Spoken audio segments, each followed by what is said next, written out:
نماز کی فرضیت قرآن پاک میں آئی، کہیں نہیں کہا کہ نماز پڑھو۔ اللہ اکبر۔ نماز کیوں پڑھتے ہیں ہم پتہ ہے؟ کیا نام ہے آپ کا؟ نماز کیوں پڑھتے ہیں؟ ہاں؟ اللہ کا حکم ہے۔ آپ نماز کیوں پڑھتے ہو؟ ہاں؟ فرض ہے۔ آپ نماز کیوں پڑھتے ہو؟ آپ نماز کیوں پڑھتے ہو؟ بولو۔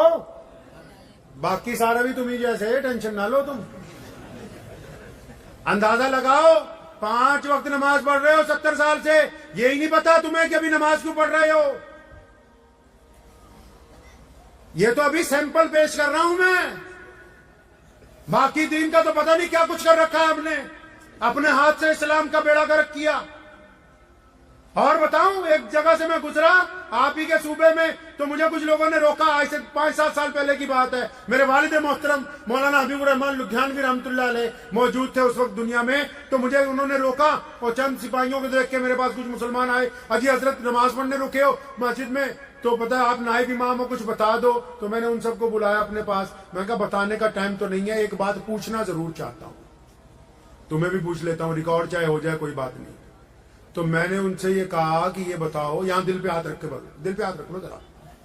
میں نے کہا یہ بتاؤ، مجھ سے فتوے نہ پوچھو، یہ بتاؤ کہ تمہارے استنجا خانے میں جو بیڑیوں کے ٹکڑے پڑے ہیں، یہ کسی حکومت نے تمہیں کہا ہے کہ مسجد میں آ کے تم نشہ کیا کرو؟ سارا دن ایک وبیلا ہی ہے کہ فلاں نے یہ کر دیا، فلاں۔ ہم خود کیا کر رہے ہیں؟ ہم نے اپنا معیار کتنا نیچے گرایا ہے؟ ہم نے اپنے پیر پر کتنی کلاڑیاں ماری ہیں؟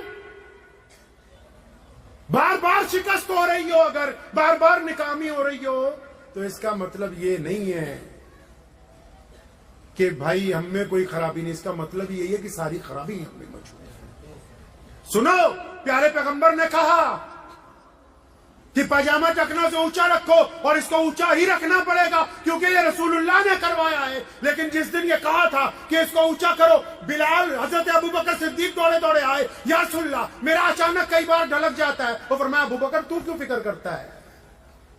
یا رسول اللہ کن کے لیے کہہ دیا؟ کہا تو سب کے لیے۔ یا رسول اللہ کیوں کہا؟ فرمایا ابوبکر یہ پاجامہ اس لیے اونچا کروایا کہ جو لوگ پاجامہ نیچا کر کے، لمبے لمبے کپڑے پہن کے اور لمبی لمبی ڈینگیں کہانکتے ہیں اور ماں باپ کو سلام کا جواب نہیں دیتے، غریب کی طرف نہیں دیکھتے، سڑک پر آ کر کے چلتے ہیں، میں نے یہ کپڑا اس لیے اونچا کروایا کہ ان کے اندر عاجزی آ جائے، گردن جھک جائے، گردن جھک جائے۔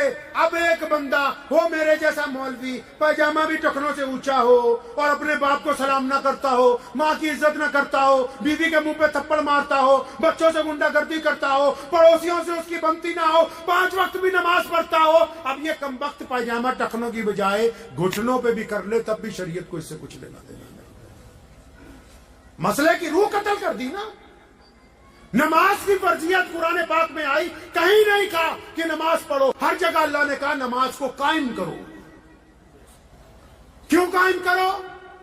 کیونکہ قرآن نے واضح طور پر نماز کی فرضیت کے حکم میں یہ بات کہی کہ نماز اللہ کی عبادت کے لیے نہیں، نماز اس لیے تاکہ تم گندی باتیں کرنی چھوڑ دو، اچھی باتیں کرنے لگو۔ نماز اس لیے تاکہ تم یتیموں کی خبرگیری کرنے لگو۔ نماز اس لیے تاکہ تم متقی بنو، اللہ کو اچھے لوگوں کی ضرورت ہے۔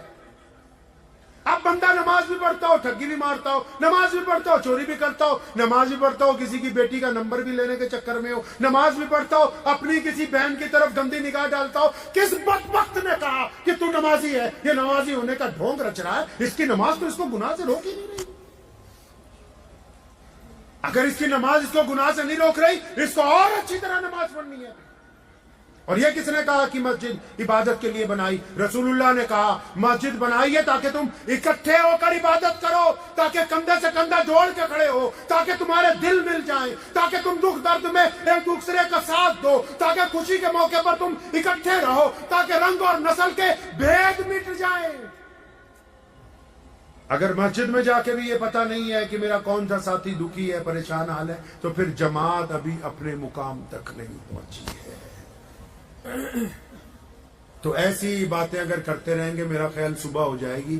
عرض آپ سے بس چھوٹی سی یہ کرنی ہے کہ جب بھی کبھی دین کی مجلس میں جائیں تو یہ سمجھ کے جائیں کہ کچھ لینے جا رہے ہیں، یہ جو مدرسے کو دے جاؤ گے یہ کوئی بڑی بات نہیں، آخرت میں مل جائے گا. اپنے لیے لینے جا رہے ہیں اور اب تبدیلی لانی ہے اپنے اندر. لائیں گے تبدیلی انشاءاللہ. کائے کی تبدیلی؟ نبی علیہ السلام کی ایک سنت اپنانی ہے اور نماز بھی پڑھنی ہے. ایک اور سنت اپنانی. وہ سنت کیا ہے؟ پیارے پیغمبر چاہتے ہیں کہ جب بھی میرا امتی سوچے تو اچھا سوچے. کیسا سوچے جی؟ اچھا سوچے. جب بھی بولے تو اچھا بولے، جب دیکھے تو اچھا دیکھے. ہم کیا کرتے ہیں؟ 10 آدمی بیٹھے ہوتے ہیں، 2 اٹھ کے چلے جاتے ہیں تو 8 پتہ کیا کہے؟ اجی وہ 2 تو ٹھگ ہے. اور جب 3 اور چلے جائے تو 5 کہتے ہیں یہ بھی 3 جو گئے نا یہ بھی بے ایمان ہے. اب جب ان 5 میں سے پیچھے 3 اور چلے جائیں تو باقی 2 کہتے ہیں یہ ان سے بڑے کمینے تھے یار. یہ ہماری نظریہ بن کے ہے، اس کو بدلنا ہے. پیارے پیغمبر کی سنت ہے. آپ نے فرمایا کہ بدگمانی کفر ہے.